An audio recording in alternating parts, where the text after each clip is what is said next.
Oke, Bang, ini langsung aja Bang, terkait masalah hukum dulu ya, saya akan bertanya Bang ya. Ini hukum dengan pasal-pasalnya, bisa langsung ya Bang disebutin Bang, berapa banyak dan berlapisnya seperti apa Bang? Oke, ini masih kami kaji dan dalami ya. Sudah masuk 1 dalam LP. Kemungkinan akan masuk 3 sampai dengan 4 pasal lagi. Kami akan buat laporan 3 sampai 4 pasal lagi. Seperti itu. Yang terberat Bang? Yang terberat ya belum bisa kami pastikan mana yang terberat, karena misalnya pasal yang dianggap terberat nanti pada saat pengkajian ternyata unsur-unsurnya belum memenuhi, jadi gitu. Oke, dari yang Abang laporkan itu udah ada pasal. Itu ancaman hukumannya berapa tahun Bang? Ancaman hukumannya yang pasal 335 berapa?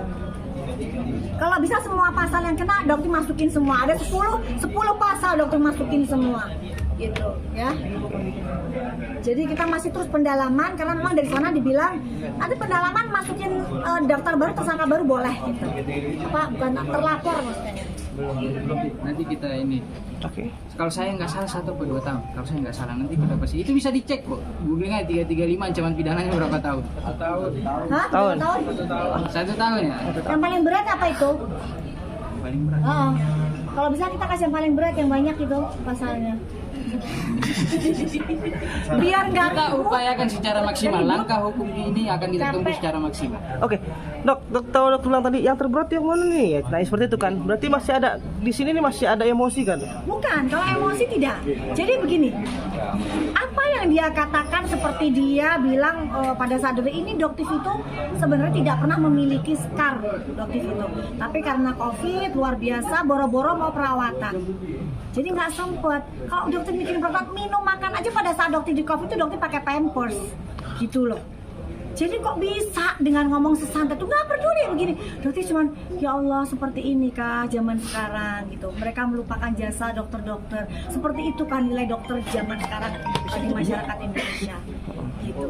Oke, dok dengan persekutuan. Ya, untuk postingan dokter Eka memang ini sekarang tinggal 2 kali 24 jam karena kemarin dokter kasih waktu 3 kali 24 jam untuk meminta maaf, menyampaikan permohonan maaf secara terbuka kepada masyarakat, terutama kepada nakes-nakes yang banyak pula yang gugur.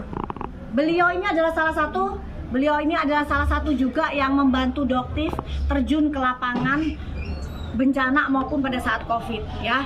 Untuk dokter E itu sekarang tinggal sisanya 2 kali 24 jam. Jika tidak ada permintaan maaf, Doktif akan melaporkan kembali melalui LBH Kesra ke tentang kode etik. Ya. Jadi sekarang Doktif udah nggak mau main-main lagi. Ya, oke. Apapun alasannya, segera minta maaf. Betapa banyak korban tenaga kesehatan, dokter, perawat, semua mereka berjibaku di zaman COVID. Berbeda. Dan dengan gampangnya kamu bilang bahwa itu kan perawatan dengan baik. Boro-boro, dokter ini punya klinik. Tapi dokter sendiri terjun ke situ. Klinika dokter itu sempat dokter pulangkan semua berapa bulan. Demi menolong mereka ini, masyarakat ini. Dokter memang dokter pengusaha, dokter punya klinik. Yang kalian bilang klinika dokter kumuh dan lain sebagainya. Nggak apa-apa. Ya, tapi Doktif pernah terjun ke situ. Bekas yang Doktif dapatkan ini insya Allah akan menjadi pahala perhitungan Allah di akhirat. Ya, jadi silakan kalian beli. Doktif bangga kok dengan wajahnya Doktif gitu.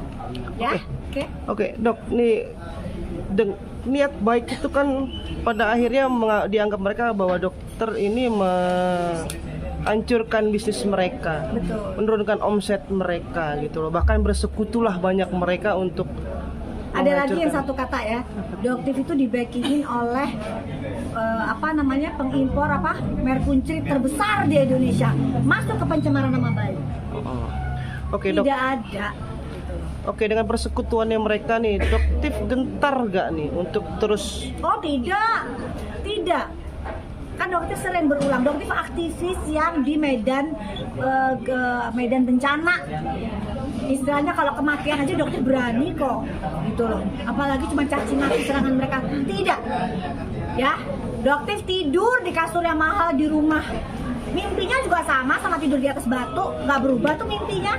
Jadi Doktif bukan karakter yang seperti itu, enggak. Mentalnya Doktif bukan mental seperti itu, bukan mental yang cuman berani di depan kamera, tidak.